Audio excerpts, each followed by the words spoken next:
அவனை அழைத்து சொன்னார், நீ நொண்டி இல்லை, நீ குருடன் இல்லை, உனக்கு ஒரு திறமை போனால் இன்னொரு திறமை இருக்கிறது.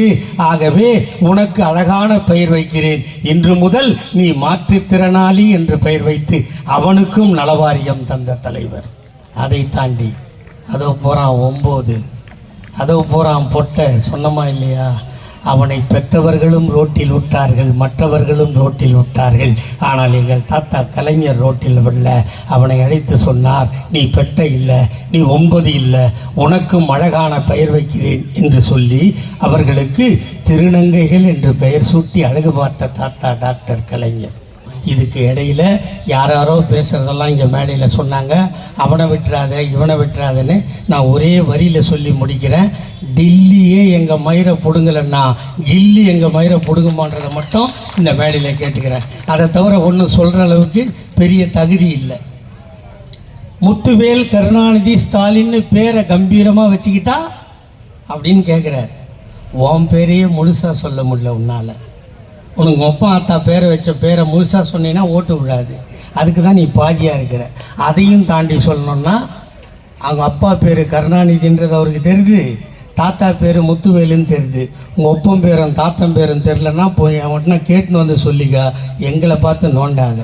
ஒரே ஒரு படம் வெளியே விடலன்னா, ஒரே ஒரு படம், ஒரு தொழில் பண்ணோம்னா முதலீடு உண்டு, அதுக்காக செலவு பண்ணணும். நீ 5 பைசா செலவு பண்ணாம மூஞ்ச மட்டும் காமிச்சு ஒரு படத்தை எடுத்த, அதுக்கு டைம் டு லீடுன்னு பேர் வச்ச. ஜெயலலிதா பிடிச்சி பொட்டியை பிடிங்கி உள்ள வச்சுக்கிச்சு. பிடிச்சிச்சா இல்லையா? நீ ஆம்பளை தானே, நீ வீரன் தானே, உந்த 5 பைசா செலவாகல இல்லை. ஏன்டா கொடநாட்டில் போய் குளிரில் நடுங்கின்னு அப்பனும் மௌனம் பிச்சை எடுத்து நின்னீங்க? அப்போ எங்கடா போச்சு அந்த ஆம்பளை தானே? கொரோனா வந்தது, நீ எவ்வளோட ஆடின, எவ்வளோட பாடின, எவ்வளோட ரூம் போட்டு தங்கின. கொரோனாவில் ஒன்றிய செயலாளரையும் எம்எல்ஏவையும் வார்டு கவுன்சிலரையும் உயிரை பறி கொடுத்து இந்த தமிழ்நாட்டு மக்களை நாங்கள் காப்பாற்றி நட்டு நிற்க வைப்போம். இவர் வருவாராம், 26ல் நிற்பாராம், அடிப்பாராம், நேராக போய் முதலமைச்சர் சீட்டில் உட்காருவாராம். நாங்கள் 75 வருஷம் கட்சி நடத்திட்டு குச்சி ஐஸ் வாங்கிட்டு சப்பிட்டு போகிறதுக்கடா நாங்கள் எங்கள் கட்சி நடத்துகிறோம். மந்திரி வந்துட்டார். நான் முதலே சொன்னேன், ஹரீஷ்கிட்டையும் சொன்னேன், மாவட்ட செயலாளர்கிட்டையும் சொன்னேன். அவர் வர்றதுக்கு முன்னே அவர் மேலே ஏறணும், நான் இறங்கணும்னு. அவரை வச்சுட்டு நான் பேச முடியாது. அவர் முனைவர் பட்டம் வாங்கினவர், ஆய்வு நடத்தினவர். என்னை போன்றவனும் ஒரு காலத்தில் மந்திரியாக ஆக முடியும் என்பதற்கு ஆதாரமாக இருப்பவர். திருவிடைமருதூர் தொகுதியில் 3 முறை தொடர்ந்து மக்களின் ஆதரவை பெற்றவர்கள். அவர் மாணவர் அணி செயலாளராக இருக்கும் போதே என்னை இப்படியெல்லாம் பேச அனுமதித்ததில்லை. ஆனால் நாயை அடிக்கணும்னா என்ன பண்ணணும் தலைவா? நாயை அடிக்கணும்னா சுதர்சன் அண்ணன் மாதிரி வேஷ்டி கட்டின்னு போனால் மூஞ்சி ஒழிஞ்சிரும், தடிக்கு விழுந்துருவோம். ஷார்ட்ஸு போட்டுக்கின்னு கை பனின்னு அவுத்துட்டு கட் பனின்னு போட்டுக்கின்னு நல்லா 10 கருங்கல்ல கையில் வச்சுன்னு தெத்தனோம்னா நாய் செத்துரும். அந்த வேலையை தான் நான் செய்யறது. இப்போ இங்கே கூட சொன்னாங்க, அண்ணாமலை அறிவாலயத்தை செவுர உருவன்னு சொன்னார். அவன் நல்லவன். இடிப்பேன்னு சொன்னானா? சொல்லல. இடிப்பேன்னு சொன்னான் இல்லை. என்ன சொன்னான்? செங்கல்ல உருவன். அவர் உருவுறதுலையும் உரிகிறதுலையும் ரொம்ப சூப்பரான ஆள் அவர். நம்மளாம் என்ன சொல்லுவோம்? இடிப்போன்னுவோம். நம்ம இடிக்கிறதுல கில்லேடி. அவன் உருவுறதுலையும் உரிகிறதுலையும் சூப்பரான ஆள். இன்னும் 1 வாரமோ 2 வாரமோ அவன் மூஞ்ச பார்த்தீங்களா? அவனை என்னான்னு சொல்லி தொலைதுன்னு தெரில. அந்த சீமா ஒரு பக்கம், அவன் பாரு நிறைய தாய்மார் உட்காந்துக்கிறாங்க. இஷ்டப்பட்டு வந்தால் கர்ப்பமாக்குவானா, 7 வாட்டி கருவை கலைப்பானா, ஆனால் ஓட்டு கட்டி தெருவுக்கு வருவானா.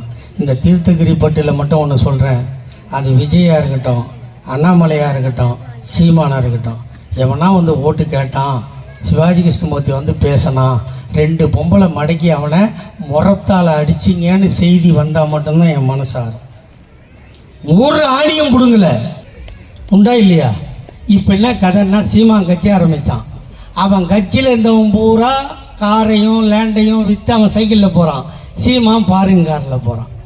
அந்த நிலைமைக்கு விஜய் ரசிகர் போயிடார். அவன் பாரு 2 படம் எடுத்து ரெடியாக வச்சுருக்கான். இப்போ 25 லாஸ்ட்டில் ஒரு படம் விடுவான். அடுத்த 26ல் ஒரு படம் விடுவான். இங்கே காலை வைப்பான், முடிஞ்சா பார்ப்பான், முடியலே அவன் ஷூட்டிங் நடிக்க போயிடுவான். நீ நடு ரோட்டில் நின்று கல்லடிப்பட்டு செத்துருவேன். அந்த துண்டு போட்டுக்கின்னு மப்ளர் போட்டுக்கின்னு சீன் காட்டுறது இதெல்லாம் இருக்கவே கூடாது. பொதுக்குழுவில் பேசுகிறான்னா நாய் மாதிரி கத்துற, அதுவா பொதுக்குழு கத்துற? அதுவும் சொல்கிறான், திமுகவுக்கு முடிவுரை எழுதுவேன்னு சொன்னவன்லாம் செத்து சுடுகாடுக்கு போய் அவனுக்கும் எங்கள் கரமாந்திரம் எடுக்க சமாதி கட்டின கட்சிடா இது. நாங்கள் நாசமாக போனோம்னு சொல்கிறான்ல, எங்களை அழிப்பேன்னு சொல்கிறான்ல, பள்ளத்தோடி பொழைப்பேன்ச்சு ஒரு எருமை மாடு. என்னெல்லாம் சொன்னான், எல்லாத்துக்கும் சமாதி கட்டுற கட்சி இது. அதில் முத்துவேல் கருணாநிதி ஸ்டாலினோட அரசியல் வாழ்வுக்கு முடிவுரை எழுதுவாராம். நீ மசரை கூட பிடுங்க முடியாது. எனக்கு 4 இந்த 2 கை 2 கால் எல்லாம் விலங்கு, வாய்க்கு ஒரு பால் எங்கள் அண்ணன் தளபதி போட்டு வச்சுருக்காரு.